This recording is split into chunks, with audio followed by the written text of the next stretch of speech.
Hi everyone. तो आज discuss करेंगे पर्सिस्टेंट सिस्टम्स लिमिटेड को। और अभी एक वीक पहले ही पर्सिस्टेंट सिस्टम्स का रिजल्ट आया था और रिजल्ट को डिस्कस करेंगे। कंपनी की कौन कॉल हुई है, इसके अंदर काफी इंपॉर्टेंट पॉइंट्स है, वो सारे मैं आपके साथ शेयर करूंगा। कंपनी का चार्ट डिस्कस करेंगे। तो शुरू करते हैं। और सबसे पहले मैं आपको बता दूं कि वीडियो जो है वो सिर्फ एजुकेशन पर्पस के लिए है। कोई भी बाय सेल की रिकमेंडेशन नहीं है मेरी तरफ से, आपको इसमें कोई भी एनकरेजमेंट नहीं है। तो पर्सिस्टेंट सिस्टम्स की जो मार्केट कैप है वो 36,000 करोड़ की है। स्टॉक का पी 38 है। आरओसी 30% का है। आरओ 25% का है। दोनों ही काफी हेल्दी हैं, आरओई एंड आरओसीई। जो प्लेज परसेंटेज है वो 0 है। ये भी काफी अच्छा पॉइंट है, मतलब कोई भी शेयर जो प्रमोटर्स है उन्होंने गिरवी नहीं रखा हुआ है। डेट टू इक्विटी 0.17 का है। ये भी काफी सही है, मतलब हेल्दी है। बहुत ज्यादा डेट नहीं है कंपनी के ऊपर। अगर कंपनी के पी रेशियो की बात करें कि क्या ये पी रेशियो ज्यादा है कम है, तो पहले इसका पी रेशियो इसी से कंपेयर करते हैं। तो पर्सिस्टेंट सिस्टम का all time high P 65 points के आसपास है और जो अभी चल रहा है 37 है। प्लस जो इसका मीडियन है वो 32 के आसपास है। ठीक है, तो मुझे ये कंपनी फेयरली वैल्यूड लगती है। क्यों? क्योंकि अगर मैं आपको इसका प्रॉफिट एंड लॉस दिखाऊंगा तो उसमें आप एक बार देख पाएंगे, प्लस अपने ऑल टाइम हाई पी से काफी नीचे है। हाई ग्रोथ कंपनी है। हाई ग्रोथ मैंने इसलिए बोला क्यों, क्योंकि अगर आप इसका सेल्स देखेंगे तो क्वार्टर ऑन क्वार्टर कंपनी की सेल्स बढ़ती जा रही है। अगर आप इसको ईयर ऑन ईयर कंपेयर करेंगे तो भी कंपनी की सेल्स बढ़ रही है। अगर आप लेटेस्ट रिजल्ट की बात करें तो इन्होंने 2300 करोड़ की सेल्स करी है, जबकि पिछले क्वार्टर के 2254 करोड़ की करी थी। रेवेन्यू को ईयर ऑन ईयर मैच करेंगे तो 23% से ज्यादा की इसमें ग्रोथ है। 2300 करोड़ इन्होंने यहाँ किया था, 1800 करोड़ इन्होंने लास्ट जून में किया था। अगर आप इसको लास्ट क्वार्टर से मैच करेंगे तो 2254 करोड़ किया था, तो लगभग 3 से 4% की ग्रोथ कंपनी ने यहाँ पे दिखाई है। ठीक है, तो काफी अच्छी ग्रोथ है कंपनी के रेवेन्यू के अंदर।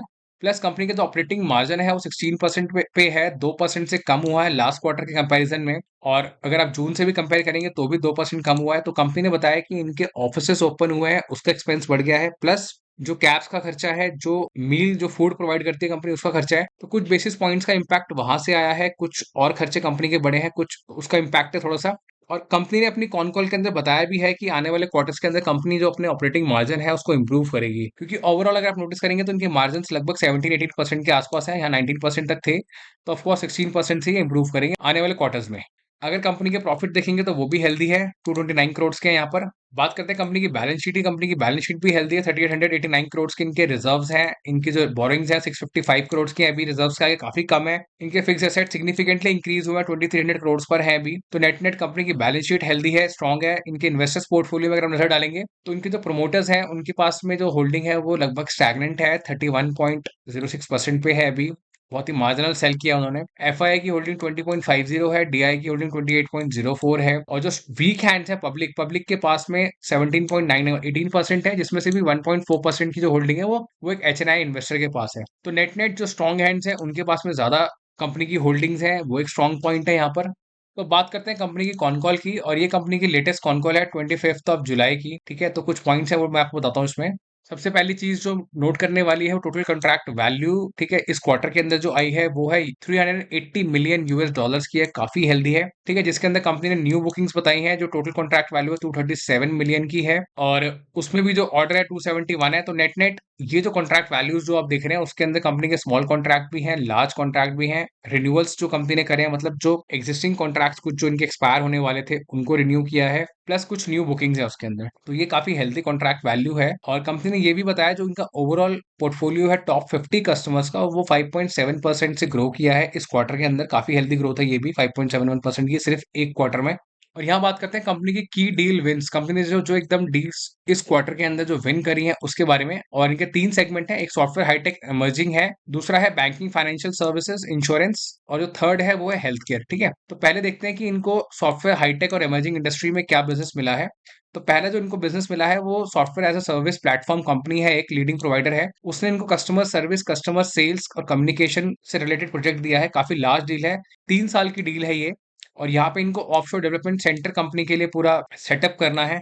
जो सेकंड डील इनको मिली है वो एक मल्टीनेशनल कॉन्ग्लोमरेट ने दी है अपने डिजिटल कम्युनिकेशन डोमेन के अंदर इनको, जिसके अंदर ये उनको इंजीनियरिंग सपोर्ट प्रोवाइड करेंगे नेटवर्क सर्विसेज के अंदर। और ये multi year and multi million deal है ये भी। जो थर्ड है वो है एक लीडिंग हाइपर स्केलर कंपनी है, जिसने इनको जनरेटिव एआई स्ट्रैटेजी और प्रूफ ऑफ कॉन्सेप्ट्स का एक डेटाबेस का बिजनेस दिया है। तो यहाँ पे इनको 3 प्रोजेक्ट मिले हैं बड़े बड़े, और तीनों ही बड़े प्रोजेक्ट इनको 3 बड़े कंपनीज की तरफ से मिले हैं। अगर बैंकिंग फाइनेंशियल की बात करें तो यहाँ पे एक फॉर्चून 500 ऑटोमोबाइल कंपनी है, जिसने इनको digital transformation, customer acquisition, sales journey के लिए पूरा एक प्रोजेक्ट दिया है। ये भी मल्टी मिलियन और मल्टी ईयर डील है। सेकंड, अगर इस सेगमेंट में बात करें तो फाइनेंशियल सॉफ्टवेयर कंपनी है, उसने इनको एप्लीकेशन माइग्रेट करने के लिए एक बिजनेस दिया है, ठीक है, एक प्लेटफॉर्म से दूसरे प्लेटफॉर्म के अंदर, तो वो एक बिजनेस है इनका। प्लस जो थर्ड प्रोजेक्ट जो इनको मिला है वो है एक जापानीज बैंक है, उसकी यूएस सब्सिडरी के लिए, ठीक है, उसकी आईटी सर्विसेज डेवलप करनी है, risk management, identity access management वगैरह काम है इनके। हेल्थ केयर और लाइफ साइंस के बिजनेस की बात करें तो एक फॉर्च्यून 500 कंपनी है हेल्थ केयर डोमेन के अंदर,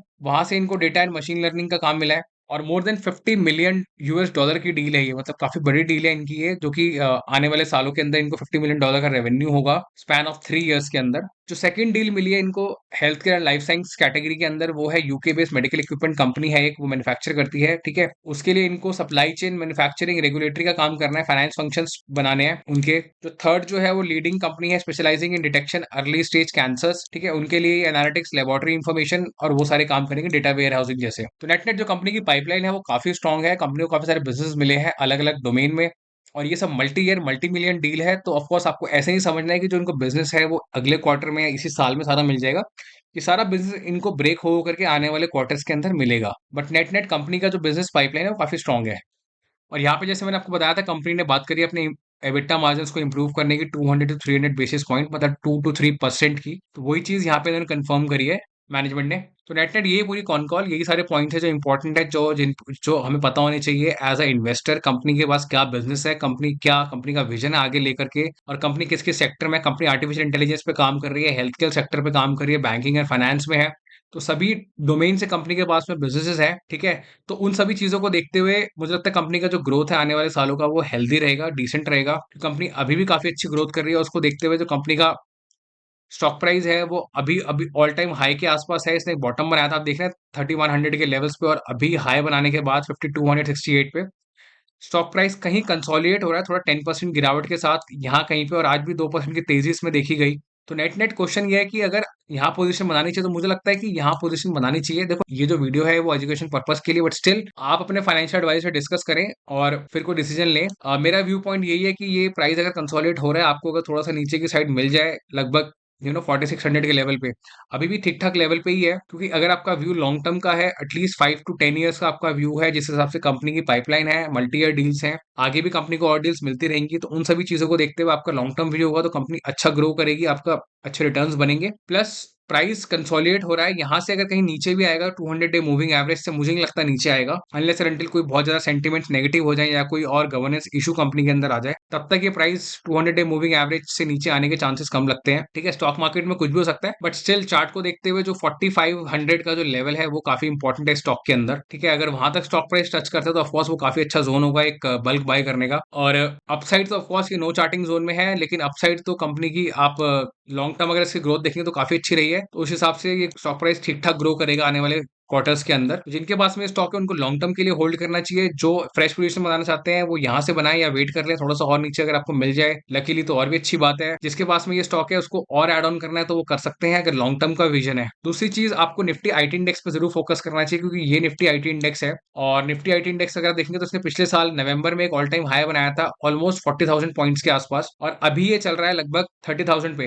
तो अभी भी इसमें 30% की अपसाइड है निफ्टी आईटी के अंदर। पहली बात तो ये अभी कंसोलिडेट हो रहा है इस जोन के अंदर, और यहाँ से अगर ये कहीं ब्रेकआउट लेगा तो काफी अच्छी ग्रोथ हमें निफ्टी आईटी में देखने को मिलेगी। ऑफकोर्स निफ्टी आईटी के अंदर परसिस्टेंट सिस्टम का स्टॉक नहीं है, लेकिन जब आईटी सेक्टर ग्रो करेगा तो परसिस्टेंट जैसी हाई ग्रोथ कंपनीज जिनके प्रॉफिट एंड लॉस अकाउंट अच्छे हैं, बैलेंस शीट अच्छी है, ऑर्डर वैल्यू अच्छी है, ये कंपनीज भी डेफिनेटली ग्रो करेंगी। क्योंकि मार्केट में जब सेंटिमेंट्स इंप्रूव होते हैं, देखो आज आप देखेंगे तो 3% की तेजी रही निफ्टी आईटी के अंदर, और परसिस्टेंट सिस्टम में भी लगभग 2% की तेजी रही।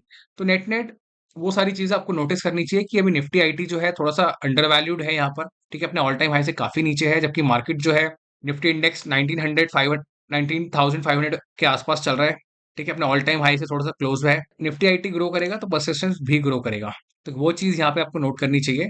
तो कंपनी के एंगल से यही सारे पॉइंट्स है जो मैंने आपके साथ शेयर करे। कंपनी की कौन कौन हमने डिस्कस करी, इनकी ऑर्डर वैल्यू डिस्कस करी, कंपनी की बैलेंस शीट, कंपनी के प्रॉफिट एंड लॉस, ये इनका चार्ट है। तो आपको कोई भी क्वेश्चन हो स्टॉक से रिलेटेड आप जरूर पूछे, मैं आपको जरूर आंसर करूंगा। प्लस आपका जो भी व्यू आप वो भी ज़रूर कमेंट करें। आपको वीडियो अच्छा लगा हो तो प्लीज़ वीडियो को लाइक ज़रूर करें। आपको उसमें वैल्यूएबल इन्फॉर्मेशन मिली हो तो लाइक करें। आप मेरे काम को एप्रिशिएट करना चाहते हो तो इस वीडियो को ज़रूर अपने फ्रेंड्स एंड फैमिली के साथ शेयर करें। और मेरे चैनल पे आपको और भी स्टॉक रिलेटेड वीडियोज़ मिल जाएँगी। ये सभी फंडामेंटल्स मैंने डिस्कस किए हुए हैं इन सभी कंपनीज़ के डिटेल में इनके चार्ट के साथ, और अगर ये कंपनीज़ आपके पोर्टफोलियो का पार्ट है तो आप इनको ज़रूर देखें। सभी की कॉन कॉल, सभी का फ्यूचर पर्सपेक्टिव मैंने आपके साथ इसमें शेयर किया हुआ है। तो इस वीडियो के लिए इतना ही, मिलते हैं अगली वीडियो में। Thank you so much.